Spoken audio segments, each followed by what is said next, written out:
Hey there, welcome back friends. In this video we will discuss furthermore about polymorphism. So let's get started. Now friends, in one of our previous video we have discussed about this particular structure. Let me show you. So in here we had a hierarchy where we had a superclass by the name of animal, then reptile is a animal, likewise crocodile is a animal, then fish is a animal, eel is a animal. In short, there was a inheritance relationship between all of these classes. For example, animal is the superclass, reptile is a subclass for animal, whereas crocodile is subclass for reptile.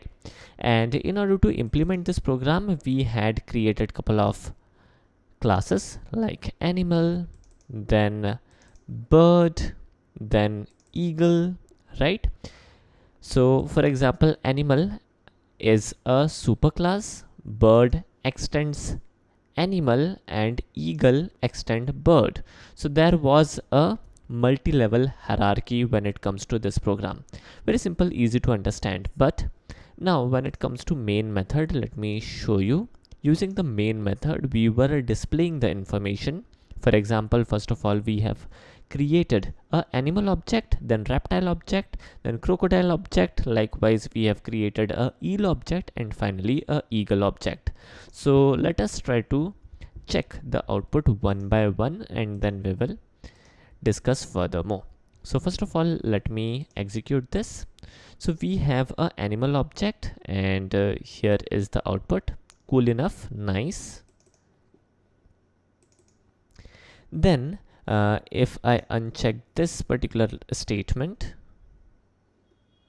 where we are displaying the reptile information, then definitely we will get two outputs where information of animal and reptile is displayed.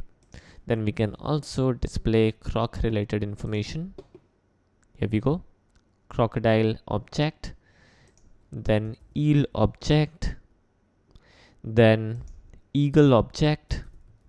So the information of all of these objects are getting printed, which is nice. Let me show you. Animal, reptile, crocodile, eagle, and the information is there inside these lines, which is nice. But all of these are what? A reptile is an animal, crocodile is an animal, eel is an animal, eagle is an animal, and there is a relationship between the subclass and the parent class or the superclass. Now what we can do is we can copy this part and we can replace all of these line. So for example, we can copy animal and we can replace reptile as animal, crocodile as animal, eel as animal, and eagle as animal. Why? Because all of these are inherited and all of these have is a relationship. Now again, if I execute this program, nothing will change. Now friends, what is the benefit? What is the benefit of it? Now understand, for example, we create a list. We create a list of animal. In that case, every object of animal type, reptile type, crocodile type, eel type, or eagle type can be accommodated in the list, can be accommodated in the array. Whereas if polymorphism is not implemented, then that cannot be done. Let me show you by creating a list of animal. Name would be animals equals new array list.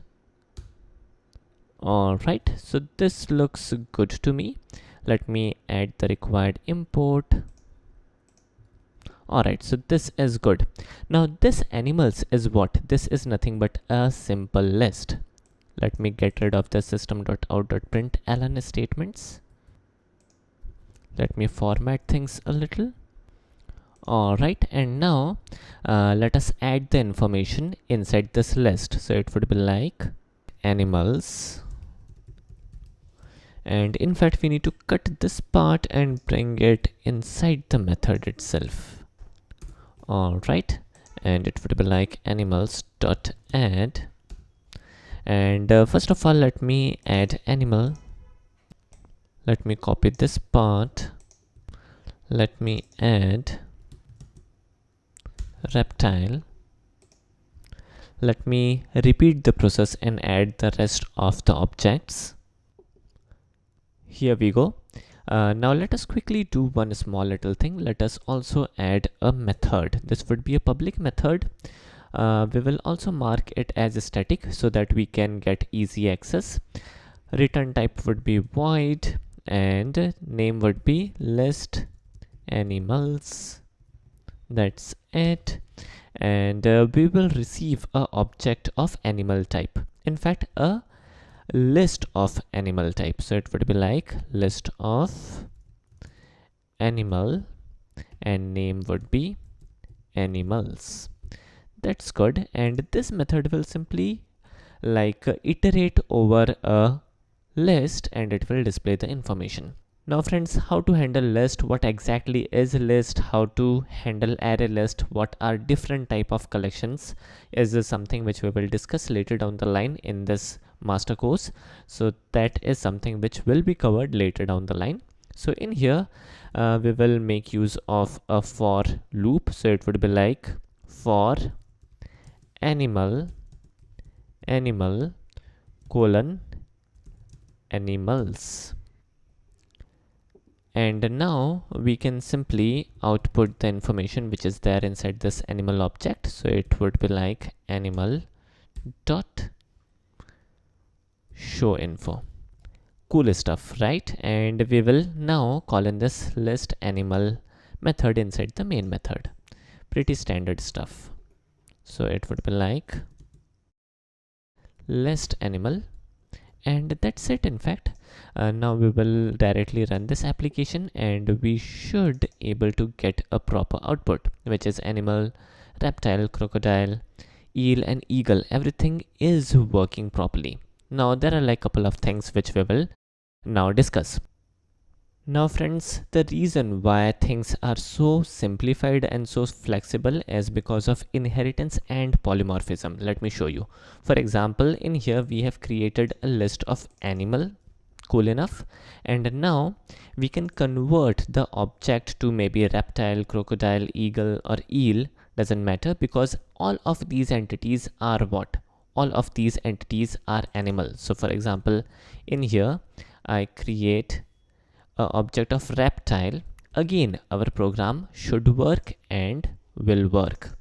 Here we go. So this is cool. This is nice enough. But friends, we cannot create a list of reptile. It will break the entire workflow and our application has start complaining. So this is power of polymorphism, how a object can accumulate different type of object. That is amazing. Apart from that, there is one more thing. Let me also show you.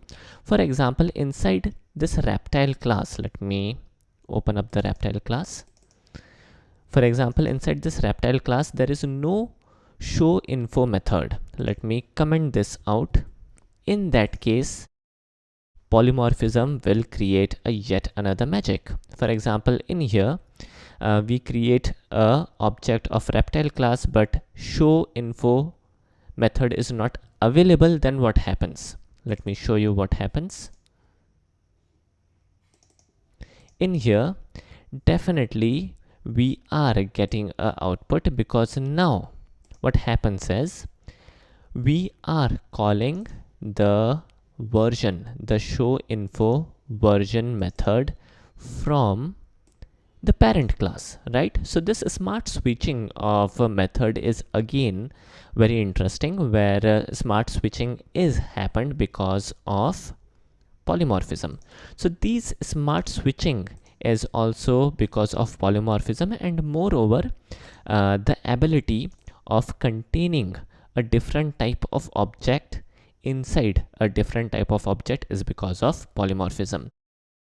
Now friends, the usage of polymorphism will be better understood when we will grow old and when we will create more complex type of applications. Alright, so that's it for today. I hope you guys enjoyed the video, and I hope you guys enjoyed the power of polymorphism, how we were able to create a list of animal type and we were able to accommodate animal object, reptile object. We were able to use croc object, eel object, eagle object, and our application was able to display information just properly. Alright, so that's it for today. I hope you guys enjoyed this video. Thanks for watching. Have a nice day and take care.